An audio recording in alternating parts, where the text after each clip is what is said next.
Welcome to The Unlikely Show. This is Season 2, Faults Within and Foes Without. Episode 2, Murder on the Rue Moor.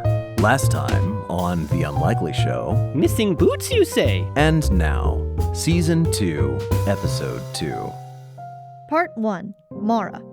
It was well past nightfall, and the full moon had risen on the Ohioville Moor. The landscape was rocky and uneven, full of gnarled, barren trees and large tors jutting up into the dark sky.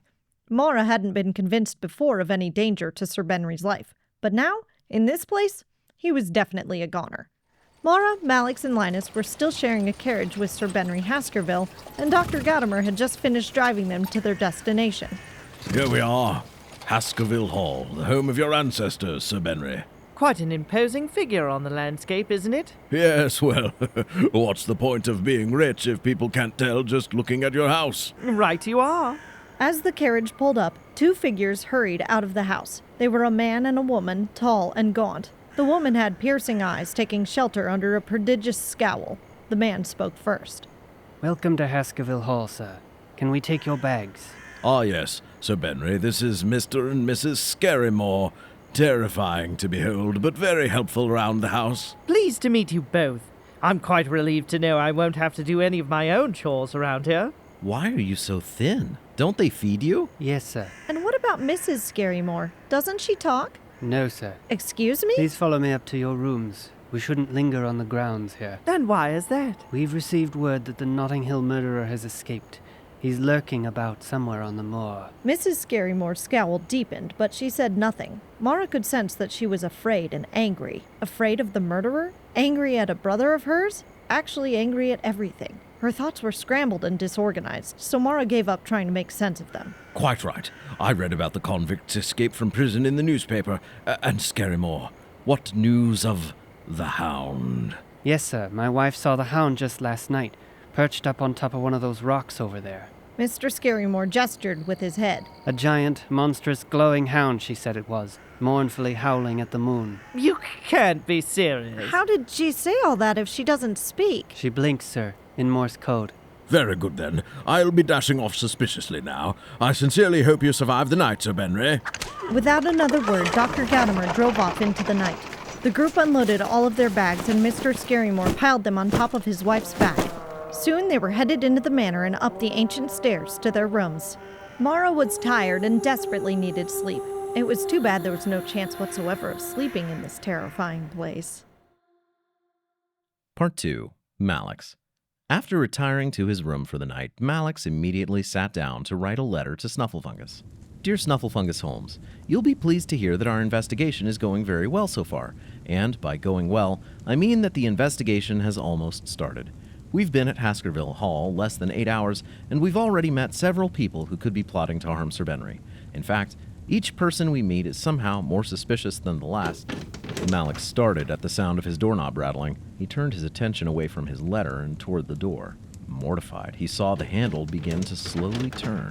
He fetched his revolver from the pile where he dumped out his luggage and trained it on the door. Slowly, the door opened, revealing Mara? Malex, why are you pointing a gun at me? Malex hurriedly pointed the gun away. I thought you were some psychopath coming in here to murder me. Why are you creeping around at night? I didn't want to wake you, but since you are awake, I want you to come see something. Malex followed his sister as they stealthily crept up another set of stairs to a disused attic.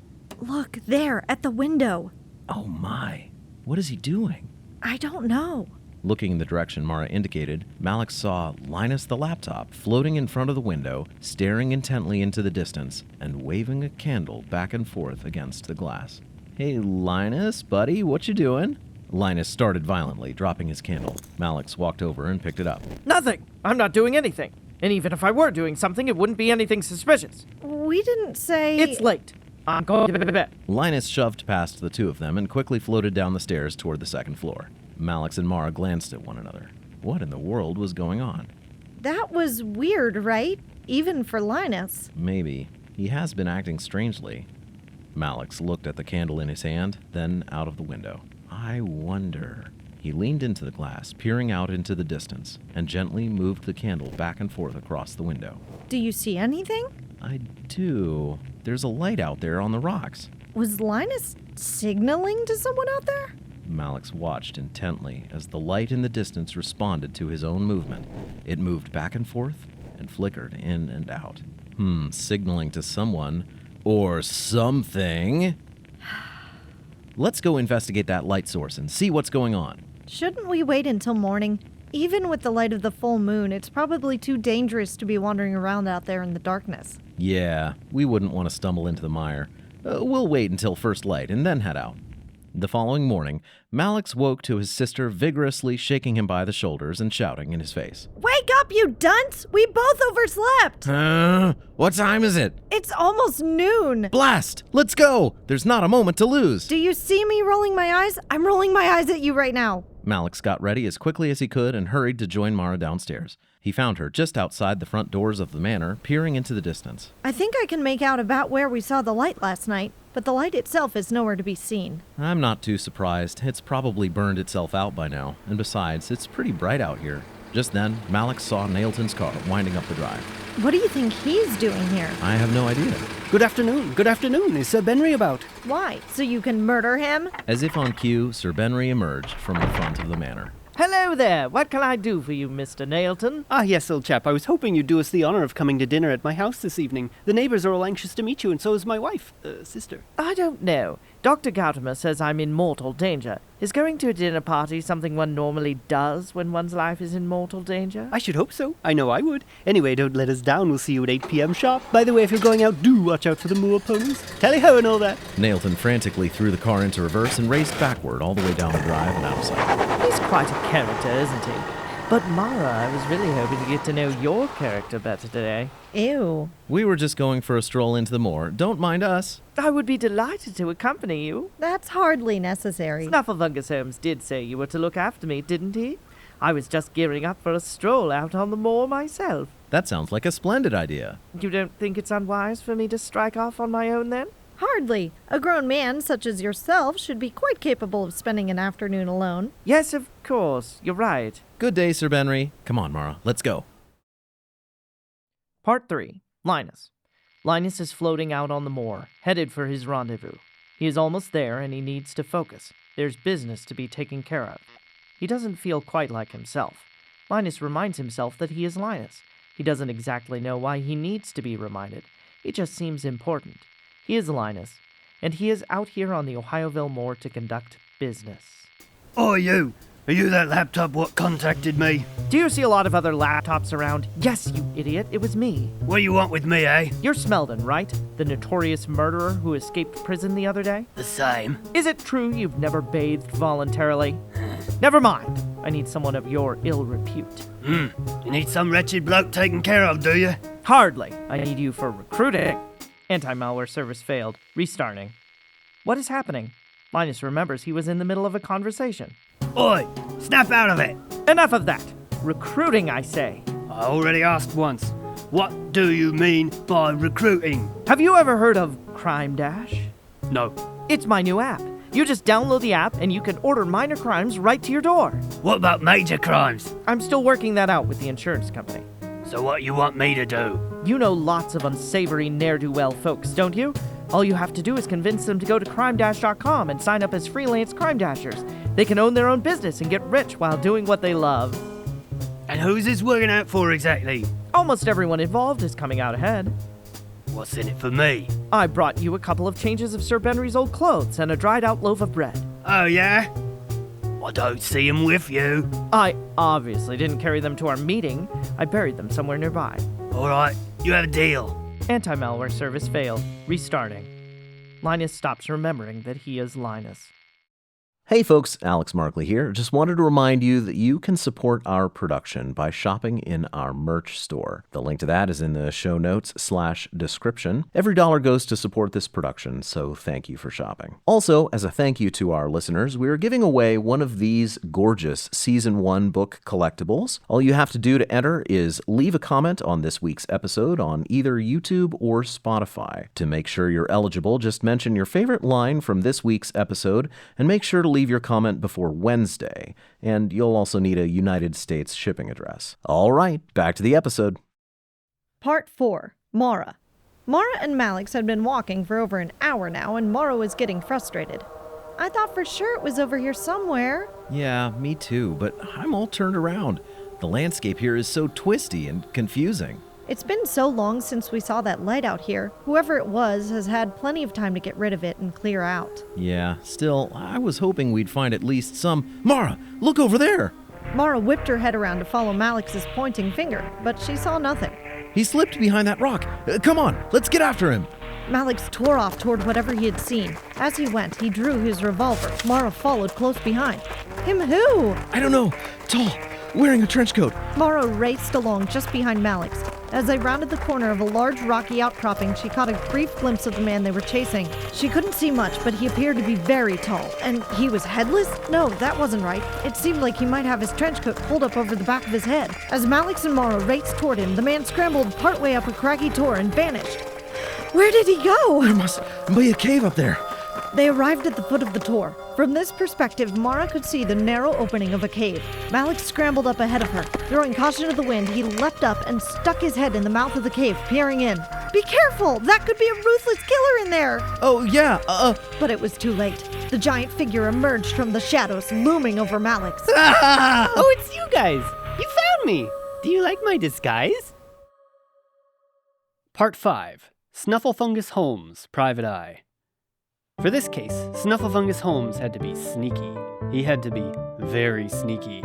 After all, Sir Benry's life might, or might not, be in danger. There might, or might not, be a convicted murderer lurking on the moor. And worst yet, there might, or might not, be a curse of one kind or another involved in some way, although really the odds seemed against it.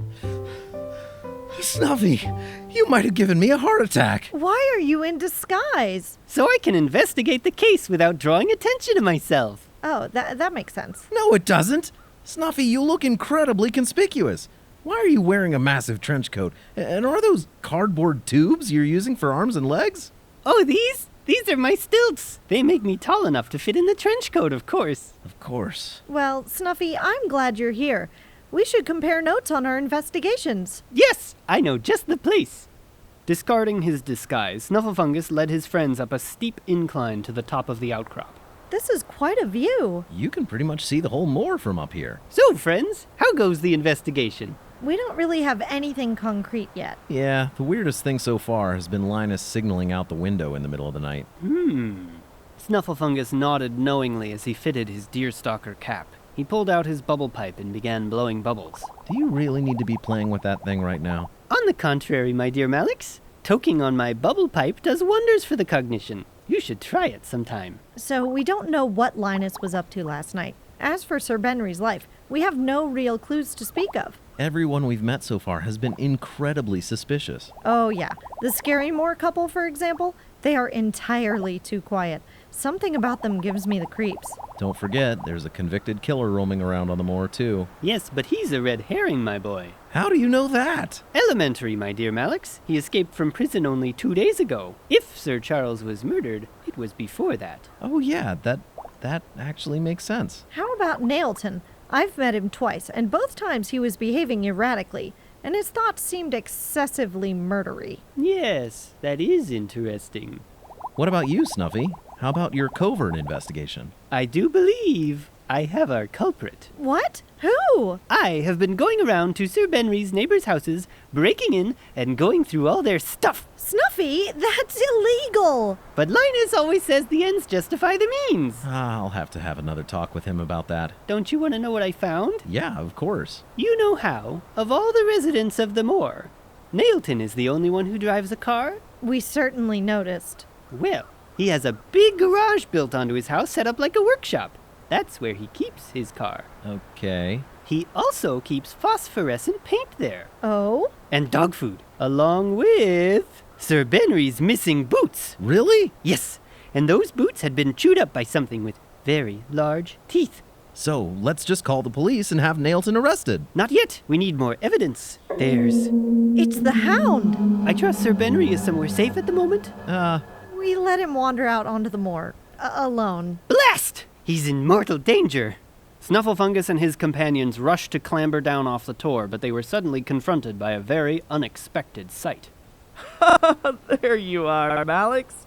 I've been looking for you. Linus? Nope, no Linus in here. What's wrong? What are you? Hey, watch out! Snufflefungus watched in horror as Linus, or whatever had control of Linus, dove at Malex. I'm avenged. Malex tripped, tumbled, and fell headlong right off the cliff's edge and toward the sharp rocks below. Snufflefungus dove toward the edge and reached out with all his telekinetic might. I got you! Did you think the Vox Machina could only inhabit your telephone? Fools! I am the signal of pure malevolence, malice distilled down to a perfect electrical waveform. It's Johnny John Johnson! Ow! Snufflefungus pulled Malex back up onto his feet just in time to see Mara race towards Linus's laptop body and snatch it out of the air. Got it! This laptop body is no match for my voice, and now I'm going to end you, Malex. Do you hear me? Mara slammed the lid shut on the laptop, pulled it down to the ground, and saddled. What do we do? This timing couldn't be worse. I've got this under control. Go, save Sir Benry! Hey folks, Alex Markley here with a brief interruption. As you know, this show would not be possible without the generous support of our patrons who love what we create and financially contribute to supporting the show. If you'd like to support the show, check out our Patreon page. Among other perks, supporters at the silver and gold levels get each episode ad-free and a week early. That link is in the show notes /description. And back to the episode. Part 6. Malex. Malex's body was coursing with adrenaline as he raced toward the awful sounds of the hound closing in on its prey. After nearly falling to his death moments ago, shouldn't he be in shock right now? But he was mostly unharmed, save for a few bumps and bruises, and there was another life and death situation unfolding just up ahead. There would be time for the shock to overwhelm him later. There! Up there! I see it! Just up ahead, on another tour, a man had been cornered by an enormous hound. It was glowing brightly, even under the sunlight, and it was huge! Despite standing on all fours, it towered above the man. It's cornered Sir Benry! I recognize him by his clothes! Malex aimed and fired his revolver at the hound, but it was too late. The creature had already made its final lunge. Both the hound and its hapless victim tumbled off the edge and out of sight. They both went down! Come on! There's not a moment to lose! They raced around to the other side of the rocky hill to find the disfigured corpse of... Who in the heck is this? That's not Sir Benry. Ugh. Whoever he wasn't a believer in showering. Now I recognize him. From the newspaper. This is Smeldon, the escaped convict. And that dreadful hound is still on the loose out there somewhere. Yes, my dear Malex, but we hold the key to the puzzle. Rather than a supernatural curse, the culprit is very much a flesh and blood adversary. And I know how to catch him. All of a sudden, Malex's adrenaline wore off. He put his revolver in his pocket and sat down heavily. Oh, hello, Snufflefungus Holmes, Malex. Sir Benry, what are you doing out here? Lovely day out for a stroll, don't you think? Yes and no. Oh, who's that dead fellow there? Have I missed some excitement? To be continued. Thanks for watching this episode of The Unlikely Show, a production of Markley Bros Entertainment. If you'd prefer to listen to the show, you can find the podcast version on the web at unlikely.show, on Apple Podcasts, or wherever you get your podcasts. If you're enjoying the show, share it with a friend. And once you've done that, please hit the like button, subscribe to our channel, and let us know what you think in the comments below. This really helps our show reach more people and makes a big difference in the long-term sustainability of our production.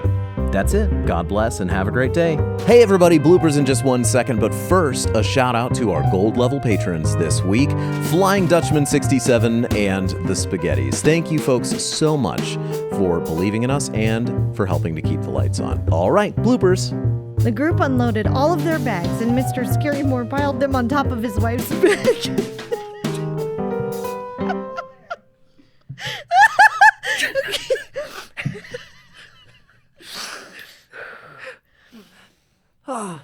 Okay.